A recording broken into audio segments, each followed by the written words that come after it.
בואו נסתכל רגע על טיל מאיראן לתל אביב בטווח 1,500 קילומטר. הוא ממריא מהנקודה הזאת, המשקל שלו סדר גודל של 20 טון, הוא מדליק את המנוע ומתחיל להאיץ כלפי מעלה. הטיל הזה בנוי בעצם מראש קרבי או רש"ק, המילה היא רש"ק, אני אשתמש בזה שוב, תזכרו, רש"ק זה נקרא ראש קרבי, שזה בעצם הפצצה, זה הברזלים שעוטפים את הפצצה, והפצצה ששוקלת נניח טון או 3/4 טון או חצי טון, וכל השאר זה גליל שמכיל דלק והמנוע. קיצור, הטיל ממריא, המנוע שורף את הדלק, בערך בגובה 100 קילומטר הדלק נגמר. כשהדלק נגמר, הטיל הזה מגיע למהירות של, תקשיבו טוב למספר, 14,000, בערך, כן, הכל זה מספרים בערך, 14,000 קמ"ש. כן, זה פי 100 מכל תאיות המצויה, או 4 קילומטר לשנייה. זאת אומרת, בשנייה אחת הוא עובר 4 קילומטר. זה הגובה שלו, ואם אמרנו שהמנוע נגמר, הדלק נגמר ב100 קילומטר, אז ב100 קילומטר הוא כבר בחלל.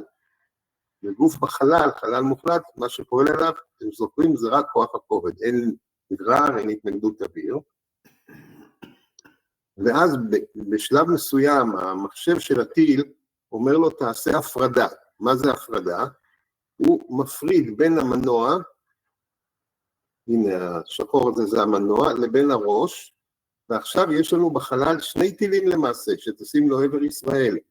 הם טסים באותה מהירות, אחד ליד השני, זאת אומרת, שניהם עכשיו ב14,000 קמ"ש, המרחק ביניהם הוא קטן מאוד, זאת אומרת, הוא מתחיל במרחק שהם היו שוריים, והוא מתקדם בקצב של 2 מטר לשנייה, זאת אומרת, אחרי 100 שניות זה יהיה 200 מטר.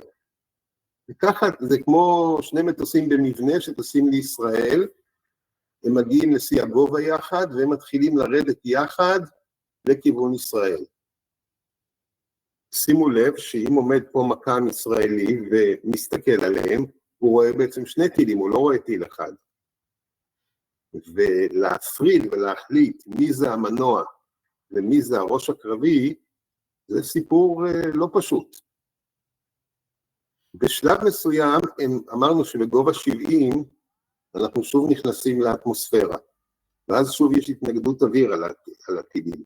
עכשיו, לטיל עצמו, לרש"ק, יש צורה אווירודינמית, ההתנגדות אוויר היא קטנה, גם מרכז הכובד הוא במקום, אז הוא מאית, הוא כבר לא יהיה, הוא נכנס לאטמוספירה ב14,000 קמ"ש, המהירות האסטרונומית הזאת, דרך אגב, אתם שומעים לפעמים את המושג מח, זה יותר מ10 פעמים מהירות הכל, 12 בערך. שומעים אותי, כן? כן. כן, כן. אוקיי, אז הוא מאית, אבל הוא עדיין מאית ל7,000 קמ"ש, שזה גם כן מהירות עצומה, כן? לעומת זאת המנוע, אין לו צורה אווירודינמית, אין לו שפיץ, הוא סתם מין חבית כזאת ארוכה, ראיתם תמונות שלו בכל מיני מקומות, 10 מטר, 11 מטר, גליל כזה, הוא מאית מאוד מאוד את המהירות שלו. זאת אומרת, הוא מגיע לקרקע במהירות של 100 קמ"ש, אפילו 50 קמ"ש, יכול גם 150, 200, אבל זה הכל, זה בכלל שונה מזה, ולכן היה פה באיזה יישוב לא רחוק, טיל שנחת על גג רעפים, מנוע, סליחה, שנחת על גג רעפים, הוא אפילו לא חדר את הגג רעפים, ואנשים מספרים שרק בבוקר הם ראו את המנוע על הגג. זה ההבדל. קוראים לזה בחדשות רסיס, נכון, אפשר לקרוא לזה רסיס. אז זה יעביר אותנו רגע לרסיסים.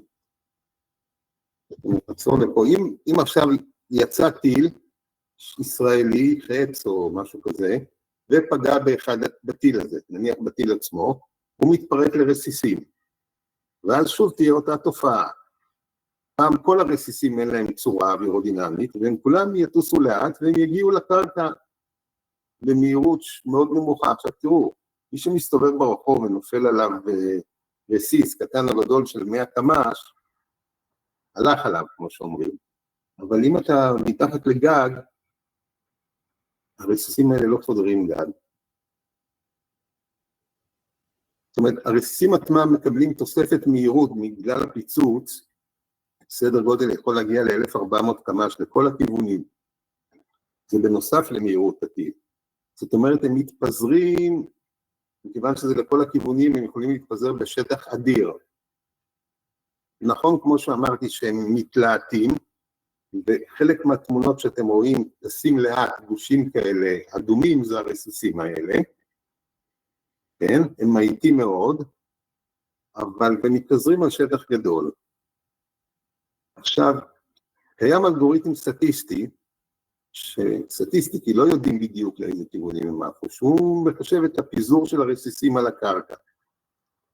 כן, הוא מתחשב בגובה הירות, הכיוון של הטיל, הזווית התנגשות, וזה הסיבה שאנחנו מקבלים אזעקות, מכיוון שאני מדבר על ירות בגובה רב, עוד מעל האטמוספירה, שאנחנו מקבלים אזעקות מבאר שבע ועד תל אביב כמעט, סדר גודל כזה של אזור. עכשיו, אם רוצים שהאלגוריתם הזה יהיה מדויק, והוא לא יפזר רסיסים ממטולה ועד אילת, צריך להפעיל אותו רגע לפני שהמיירט משוגר, שכבר ידוע גובה הירות, זווית ההתנגשות. אבל אם מפעילים אותו חצי דקה קודם, או דקה קודם, אז התוצאה הסטטיסטית תהיה שגויה מאוד, ואז באמת יהיה פיזור אולי קצת מוגזם. עכשיו, פיזור זה אומר גם אזעקות. בועז, רגע, סליחה, יש פה שאלה, האם יש אפשרות ליירט את הטיל עוד לפני שהוא מתפרק מהמנוע, כלומר בהתחלה של המסלול? אני אענה על השאלה, אבל בעיקרון תנו לי אולי לגמור, תסתכלו, אבל אני אענה על השאלה. תראי, זה תימן או טהרן, וזה ישראל. הטווח הוא, אמרנו סדר גודל של 1,500 אולי 2,000 קילומטר. אני כבר יקדים ויאמר, כיוון ששאלתם, אותה התראה שאנחנו מקבלים 10 דקות קודם, זה לא מאמצעים ישראלים, זה לוויין שעומד מעל איראן בגובה, זה נקרא לוויין גיאוסטציונרי, בגובה 36,000 קילומטר, הוא רואה את סוף המנוע מהחום, שהוא כבר גבוה בשמיים, ונותן דיווח. זה גם היה לנו במלחמת המפרץ, מי שזוכר. של מי הלוויין הזה? של האמריקאים.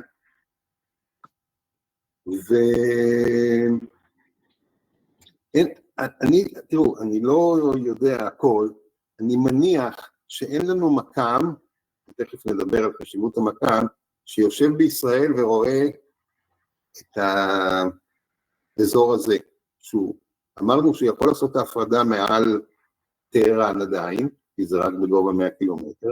אגב, האיראנים יכולים להחליט שהם יעשו את ההפרדה בכל מקום, פה או פה ואפילו פה, אולי אפילו לנסות לבלבל אותנו עם העניין הזה. זה פחות או יותר התשובה. בכל אופן, לשלוח טיל לפה אנחנו לא יכולים, אין לנו אף טיל שיכול להגיע לטווח, טיל מיירט שיכול להגיע לטווח כזה.